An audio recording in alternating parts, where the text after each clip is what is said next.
कुछ दशकों पहले तक हमारे देश में या उत्तर के कुछ राज्यों में एक प्रैक्टिस बहुत ज्यादा चलन में थी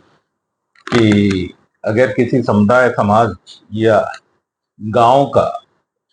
कोई मुख्यमंत्री बन जाए या केंद्रीय मंत्री बन जाए, तो उसके गांव के लोग या उसके आसपास के गांव के लोग भी जो खाली प्लाट देखा, किसी का खाली खेत देखा, किसी को पैसा दिया,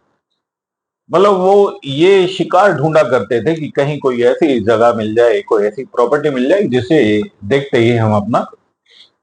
कब्जा कर लें और वो जो बैठ गए तो वो हमारा। तो इसी तरह से वक्फ का भी अगर मोटा माटी अगर समझा जाए तो इसी तरीके का है कि जब देश का बंटवारा हुआ तो लोग कुछ इधर से उधर गए पाकिस्तान और कुछ पाकिस्तान से इधर आए। तो यहाँ से जो गए थे लोग तो प्रॉपर्टी छोड़ के गए थे, उनकी प्रॉपर्टी यहाँ बची। तो 1950 में शांति हुई लड़ाई झगड़े का। तो पहले ये सोचा गया मुस्लिमों ने कि भाई जो ये प्रॉपर्टी है हमारी, मुस्लिम्स जो छोड़ के गए हैं, तो उस प्रॉपर्टी को एकत्रित किया जाए और उसको एक नियम कानून के तहत लाया जाए। तो एक वक्फ बोर्ड की स्थापना की और उसको में एक अगले साल 1955 कुछ समय बाद 1954 में ये वक्फ बोर्ड की जो पावर थी और बढ़ा दी और उसमें वक्फ बोर्ड में एक केंद्रीय परिषद का प्रावधान कर दिया कि एक केंद्रीय परिषद होगी, केंद्रीय वक्फ परिषद। और उसके बाद ही 54 के बाद अगले साल ही उसमें एक चीज और जोड़ देगी कि जो केंद्रीय वक्फ बोर्ड ही नहीं होगा, राज्य का भी वक्फ बोर्ड होगा। और आज की डेट में हमारे यहाँ 28 राज्य हैं, जबकि 32 वक्फ बोर्ड हैं यहाँ पर। इसी तरह से और ताकत बढ़ती चली गई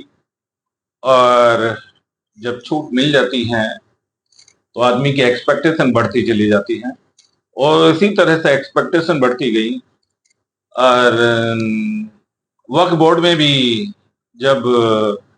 ये देखा कि बैलेंस हो गया है कि उस ग्रुप पे ज्यादा प्रॉपर्टी है, उस ग्रुप पे ज्यादा है, तो कुछ राज्यों में शिया और सुन्नी वक्फ बोर्ड भी बन गए।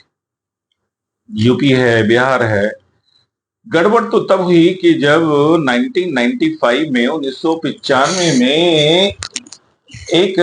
ये पावर केंद्रीय परिषद को, वक्फ सेंट्रल वक्फ काउंसिल जो है, जो केंद्रीय परिषद है, उसको ये मिल गई कि भाई अगर कोई भी उसे शक ये होता है कि ये प्रॉपर्टी किसी मुस्लिम की है, चाहे वो कितना ही भी पुराना है, लेकिन वो उनकी मानी जाएगी धार्मिक रूप से और उस पर कब्जा कर लिया जाए। और उससे ज्यादा बड़ी बात ये हो गई कि अगर जो एग्रीव्ड आदमी होगा, चाहे वो हिंदू है या मुस्लिम है, जिसकी प्रॉपर्टी पे वक्फ ने कब्जा किया है, तो वो ट्रिब्यूनल एक बनाया और ट्रिब्यूनल में जा सकता है, या सबसे पहले तो वो वक्फ बोर्ड में ही जाएगा या वक्फ काउंसिल के पास ही जाएगा, उसको जाके ही रिक्वेस्ट करेगा। जब वो बिल्कुल पुनर्विचार पे मना कर देंगे तो तब वो ट्रिब्यूनल में जाएगा। और ट्रिब्यूनल ने अगर मना कर दिया, उसने कहा कि भाई जो